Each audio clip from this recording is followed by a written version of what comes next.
Welcome back. Today I want to talk about inflammatory bowel disease and exercise, but this is really applicable, if you have an autoimmune disease or chronic disease in general.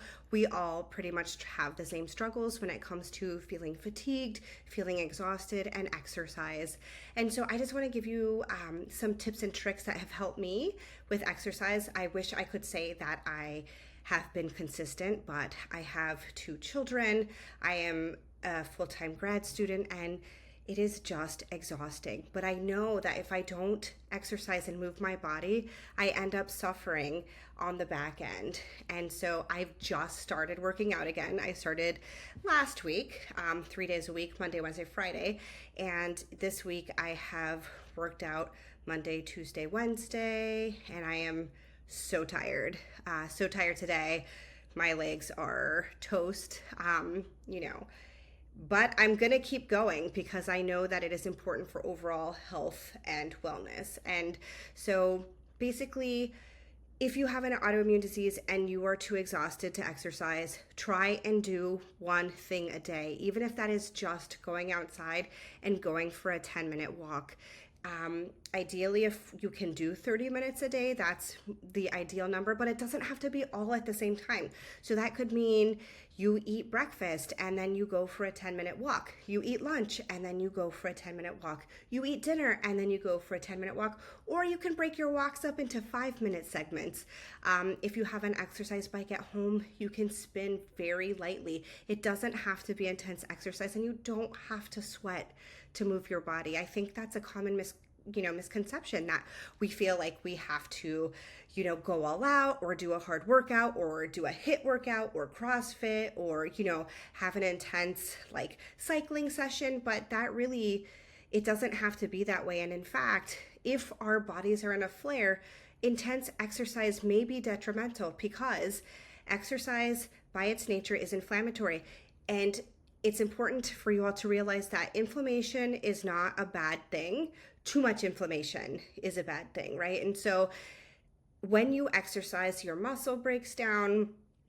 It's the normal process. And some inflammation occurs. That is normal and it is not bad. There's nothing wrong with that. So I think you'll hear a lot of wellness influencers and people say, inflammation's bad, inflammation's horrible. But to be honest, inflammation is a normal process. However, too much inflammation, like those of us who have autoimmune disease, is not a good thing. And so what can happen if you are in a flare or you exercise too intensely for what your body can handle, that could actually be, that type of intense exercise can be detrimental to your overall body. And so I'll give you an example. I was a very competitive cyclist when I was in college. I loved it. I loved climbing mountains on my bike.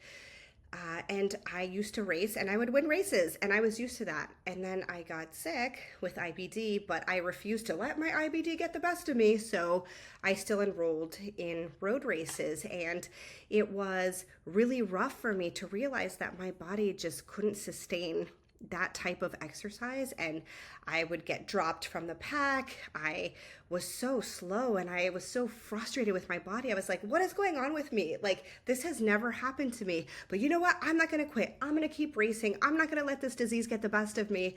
And it finally came to a point where after a race where I had got dropped, it was so humiliating. I thought to myself, maybe my body just can't do it right now. Right? And I think at that point, I resigned to the fact that it was probably time to cycle for pleasure and enjoyment instead of, having to be intense cycling to try and win races. And, I haven't raced since then and I'm okay with it. I recognized that it was very hard on my body. And it was, people would be like, oh, well, there's like professional basketball players or there's football players or swimmers who have Crohn's disease or ulcerative colitis. They can do it. Why can't you? And so it's very important to note that everybody's disease is different.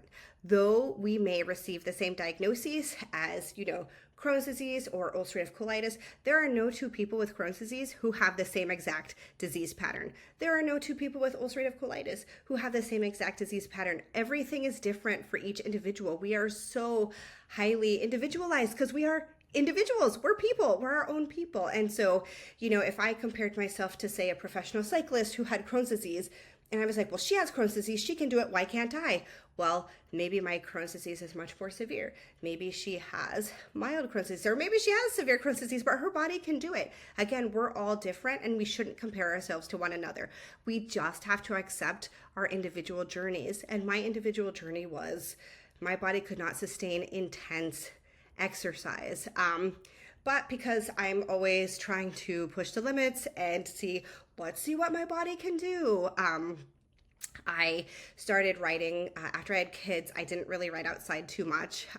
The cars kind of freaked me out. And it's really interesting when you have kids how your mindset changes. And I'm just like, I just can't die. I have to stay alive for these little kids. So I'm not going to roll the dice. With cars. So I got what is called Zwift. And it's basically like a video game for your bike. It's like a bike trainer, and it can, if you're climbing hills, it will add resistance. You can ride with people across the world if they're part of this game. And so it's a very interesting platform, but they have a super intense climb. And I thought to myself, I was a climber when I was a cyclist. That was my strength. I am going to work my way up to doing this climb. And, I trained for, 2 to 3 months, and then it came time for the climb, for me to do this race in Zwift. I don't know why I thought a virtual race would be easier than a real life race, because my trainer literally adjusted itself for the grade of the mountain and things like that. And it was a 3.5-hour climb for me.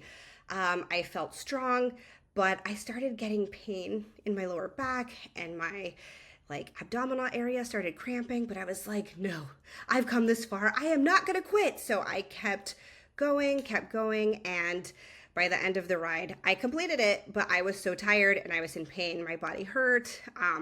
But I felt that sense of accomplishment. I was like, it was totally worth it.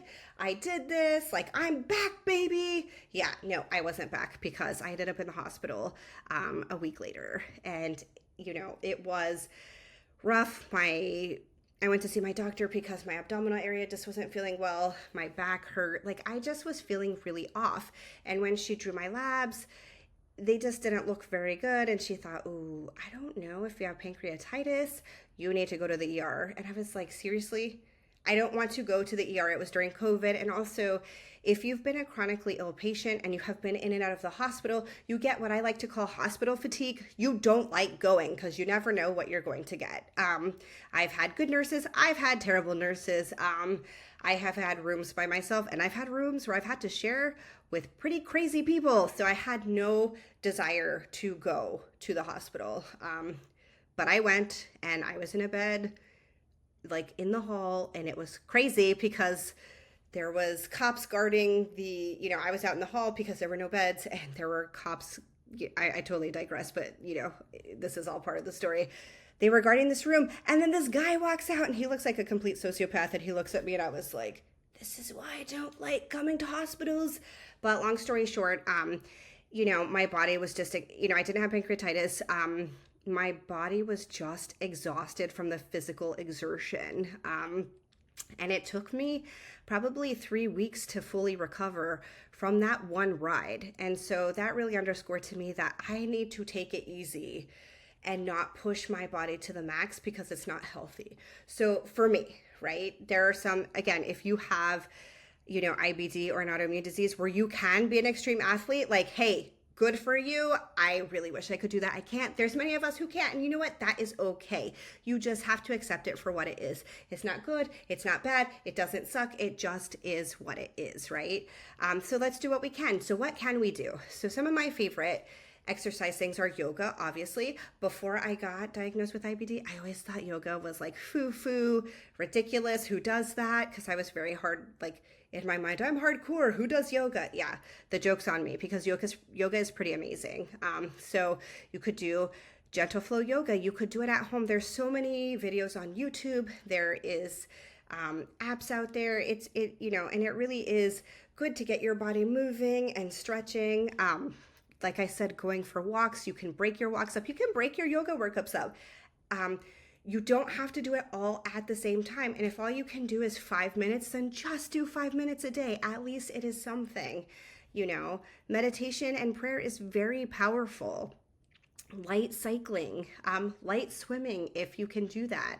Whatever brings you enjoyment, I highly recommend doing. And as long as you're moving your body, I mean, it could be something like gardening, because gardening does count as exercise. You are literally moving your body, sweeping, raking, washing your car, doing laundry, walking up and down stairs. Like, this also counts as exercise. It's just in our mind, we don't think of it that way. But if, just because our culture has taught us to believe, like, you have to do CrossFit, or you have to do HIIT, or you have to do some super intense sort of exercise, or go run, or whatever. And that actually isn't the case. As long as you're moving your body, that's what matters. If all you can do is stretch, then you know what? That's better than not stretching. And so I highly encourage you to move, even if you don't feel like it, because I'll tell you, there has never been a time that I have regretted working out. The only time I've regretted is not the workout itself, but it's the intensity, when I've gone way too hard and pushed my body way too hard. Then I, regretted being dumb and pushing my body to the max. But I have always appreciated movement. And now that I'm getting back into exercise, I was pretty consistent. I was doing my dietetic rotation last spring. I was working in a food pantry, and we were moving in and out, carrying heavy crates of fruits and vegetables and lean protein to different, cars of people that were food insecure. And it was a very fulfilling rotation, but it was also full of movement, and I was constantly moving. My rotation ended in May, and then I got a puppy, and I was exhausted. Got a puppy. My kids were home for summer. I wasn't sleeping consistently.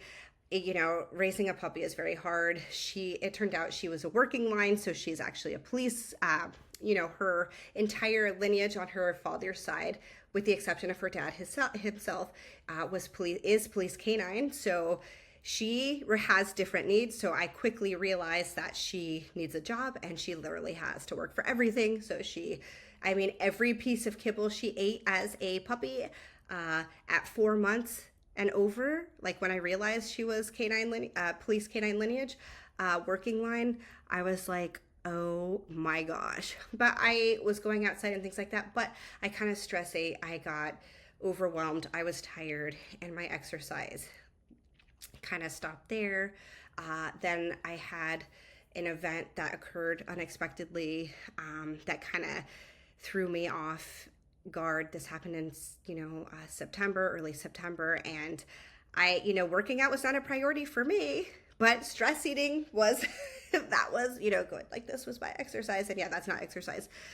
So I am finally moving, and I am extremely sore, but it feels good to move, and I am committed now. At this point, I have worked out 3 days last week, okay, and so far 3 days this week, and I'm going to continue to gently move my body and be consistent, because that's most important, because it does benefit our overall health and well-being and our mental health, because we with autoimmune disease, chronic illnesses, we suffer mentally as well, because it is hard carrying the burden of a chronic illness. But if we can move, get our endorphins get endorphins flowing, if we can go outside when it's sunny and get some sun, breathe in the fresh air, all of that helps. So I highly encourage you all to move your body. Please let me know, what is your favorite exercise? And I look forward to connecting with you all again soon. Take care.